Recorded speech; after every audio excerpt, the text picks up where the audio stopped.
अस्सलामुअलैकुम students, welcome to my YouTube channel. इससे पहले कि मैं नेक्स्ट प्रोसीड करूं, अगर आप मेरे चैनल पर न्यू हो और आपने अभी तक मेरे चैनल को लाइक एंड सब्सक्राइब नहीं किया तो please like and subscribe my channel, ताकि आप लोगों को न्यू आने वाली अप टू डेट मिलती रहे। Now we start math 622 assignment number 1। First we see the instruction of the assignments. Assignment number 1 math 622 spring 2021। Maximum marks हैं इसके 15, ड्यू डेट है इसकी 31। सबसे पहले हम इसकी इंस्ट्रक्शन रीड कर लेते हैं एक बार। इस असाइनमेंट में हमारे ओवर कितने लेक्चर कवर होते हैं? 1 to 12। Try to get the concept, यानी आपने 1 to 12 जितने हमारे लेक्चर 40 या 45 में ड्यूल बनते हैं वो इसमें कवर हो रहे हैं, और आप लोगों को उसके कंसेप्ट का पता होना चाहिए। आपने जो असाइनमेंट सबमिट करवानी है वो LMS के थ्रू करवानी है, ईमेल के थ्रू नहीं करवानी, वो आपकी एक्सेप्टेबल नहीं होगी। और जब भी आप असाइनमेंट सबमिट करवाएं, ऊपर अपनी व्यू आईडी ज़रूर मेंशन करें, व्यू आईडी और साथ नेम भी मेंशन किया करें। आपने कलरफुल बैकग्राउंड यूज़ नहीं करना है, और मैथ टाइपर इक्वेशन को आपने यूज़ करना है, और मैथमेटिकल सिंबल आप वर्ड से भी यूज़ कर सकते हैं, और अदरवाइज़ आप मैथ टाइपर भी यूज़ कर सकते हैं। अगर आप किसी स्टूडेंट की फ़ाइल कॉपी करते हैं और वो सबमिट करवाते हैं तो आपको इसका 0 मार्क्स मिलेगा, और आपकी जो असाइनमेंट है वो वर्ड में होनी चाहिए।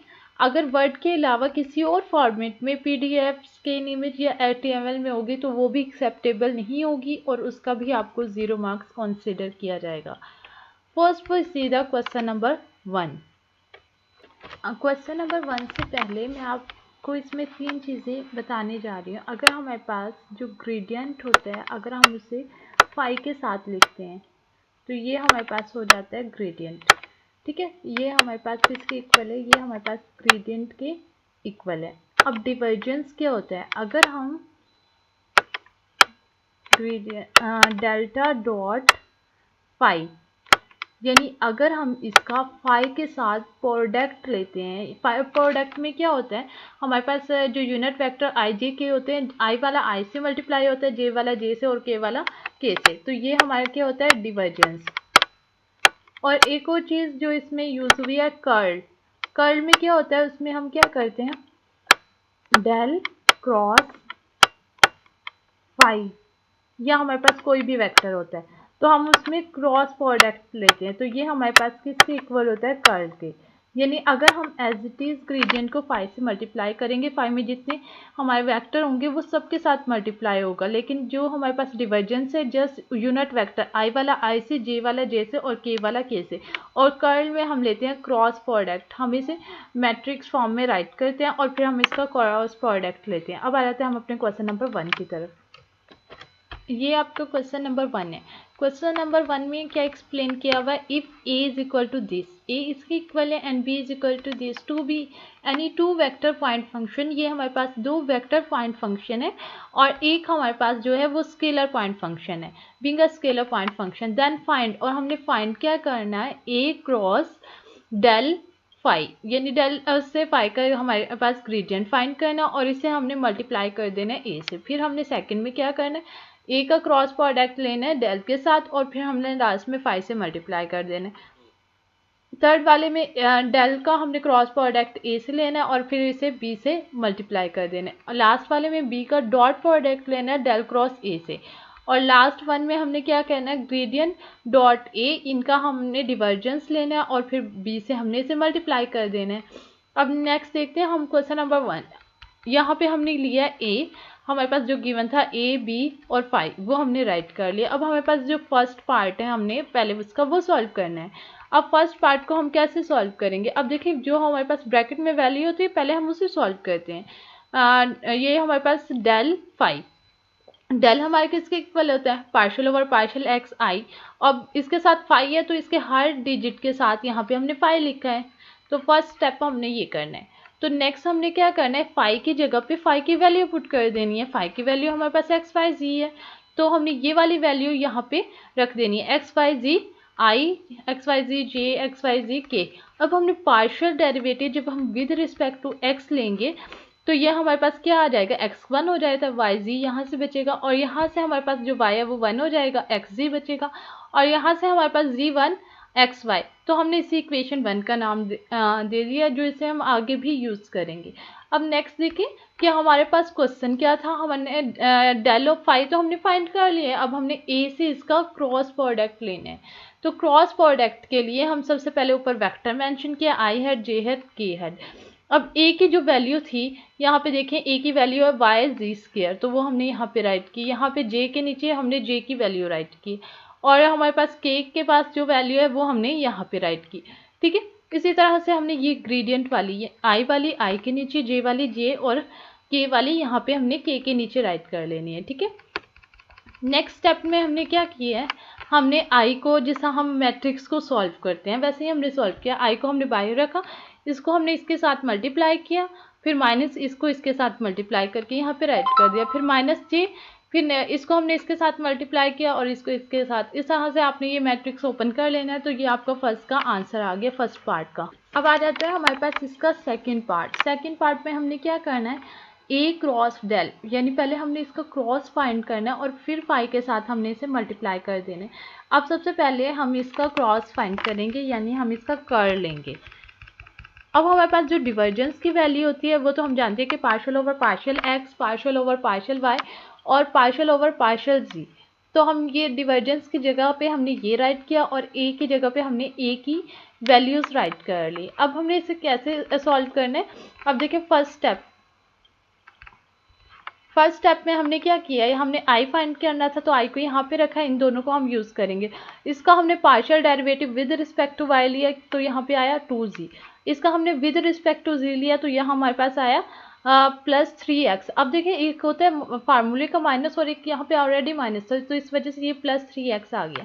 इसी तरह से हमने सेकंड वाला फाइंड कर लेना है, इसमें हमने माइनस जे को बाहर रखना है और फिर हमने इसको विद रिस्पेक्ट टू एक्स इसका डेरिवेटिव लेना है और विद रिस्पेक्ट टू जी हमने इसका डेरिवेटिव लेना है।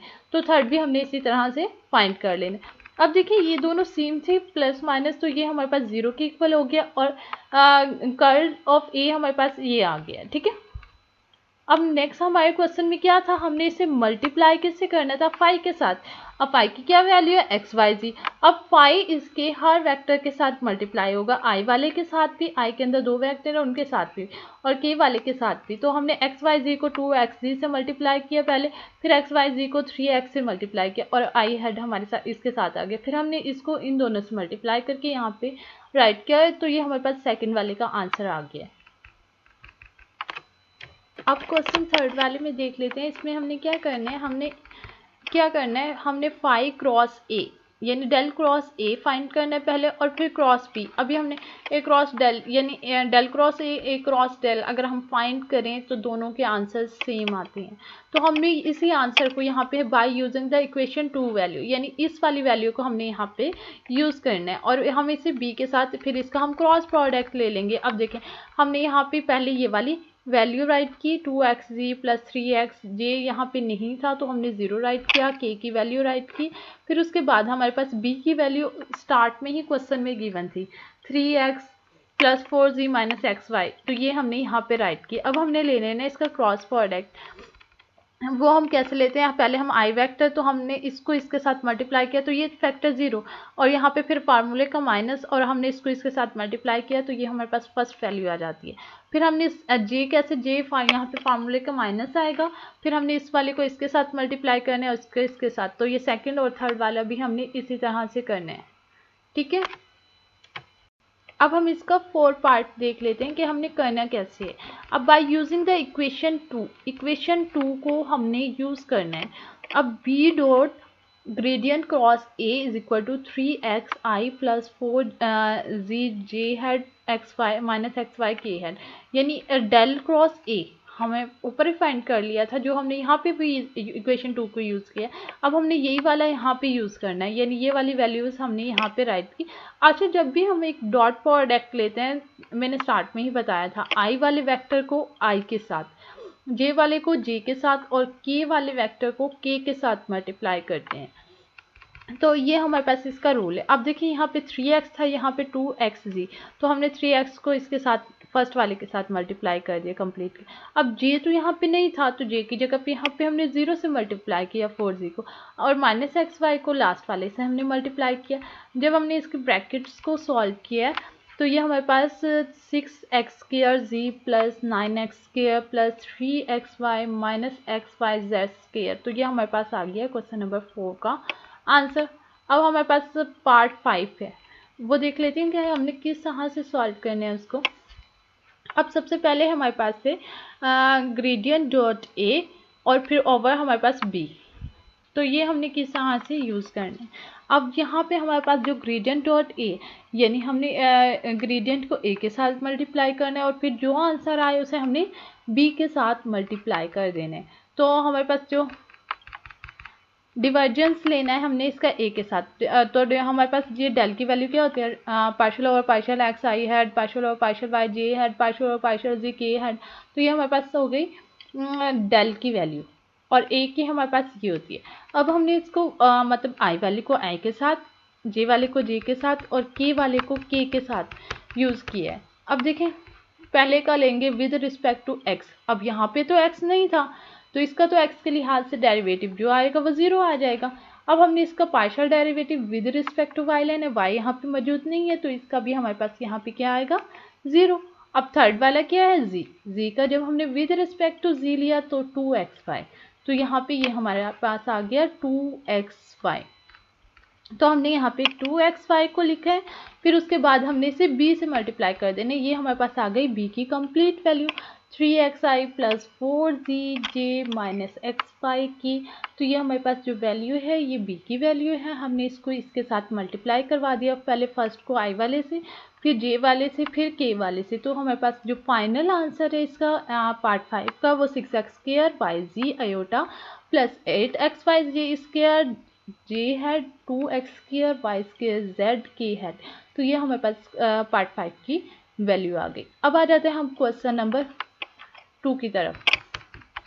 क्वेश्चन नंबर 2 है हमारे पास, if f is equal to 2y i hat minus z j hat plus x k hat, evaluate क्या करना है, f of c integration of c, इसको हम लाइन इंटेग्रल भी बोलते हैं, जो हमने फाइंड करना है।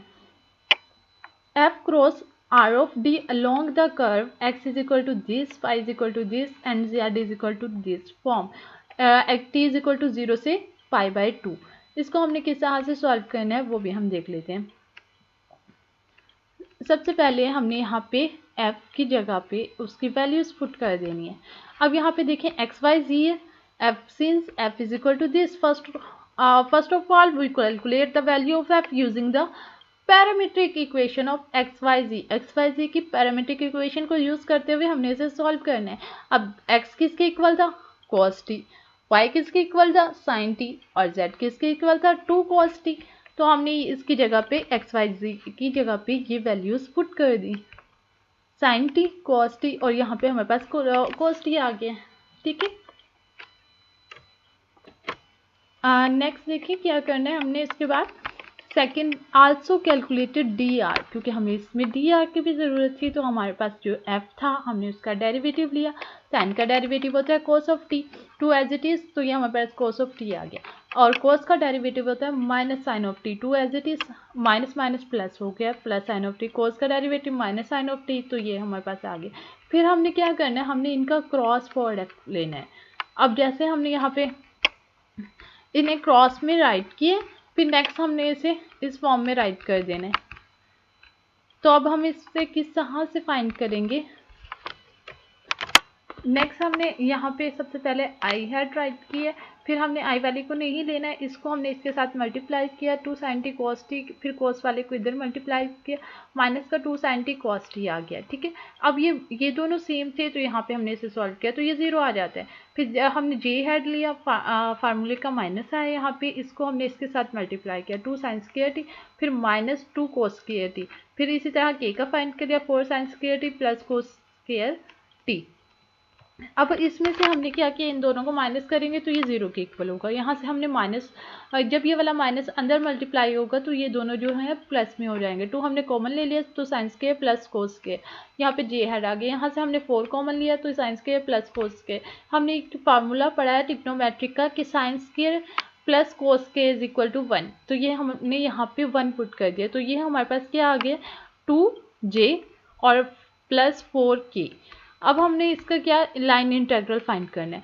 तो सबसे पहले हमने यहाँ पे राइट किया line integral f cross d of r। तो यहाँ पे देखें हमारे पास 2j एज इट इज़ आ गया, क्योंकि यहाँ पे हमारे पास कोई t की वैल्यू नहीं थी, हमने ऐसे dt राइट किया। और यहाँ पे भी सेम ऐसे ही, जहाँ जब हम किसी भी कांस्टेंट के मतलब इंटीग्रेट करते हैं और हमारे पास यहाँ पे कोई वर्ड ना हो तो हमारे पास इंटीग्रेशन भी t आ जाता है। अदरवाइज जब हम उसका डेरिवेटिव लेते हैं तो वो 0 होता है, लेकिन जब भी हम इसकी इंटीग्रेशन लेते हैं तो हमारे पास यहाँ पे t आ जाएगा। तो ये हमारे पास t आ गया। हमने लिमिट पुट करनी है 0 से π/2, 0 से π/2। फिर नेक्स्ट स्टेप में हमने यहाँ पे इसकी लिमिट पुट कर दी है 0 से π/2। फिर ये 2 इस 2 से कैंसिल हो जाएगा तो ये माइनस का πg, और यहाँ से ये 2 इस यहाँ पे 2 आ जाएगा, 2πk है। तो ये हमारे पास सेकंड क्वेश्चन है, इसका आंसर है। I hope you will be understand all the step of this assignment. अगर आपका फिर भी कोई भी क्वेश्चन हो या कोई भी क्यूरी हो तो आप विदाउट हेजिटेशन कमेंट में पूछ सकते। एक और बात, अगर आप चाहते हैं कि मैं व्यू के किसी कोर्स के मैथ्स के या एसटीए के कोई शॉर्ट लेक्चर रिकॉर्ड करें तो मुझे कमेंट में ज़रूर बताइएगा। Thank you for watching.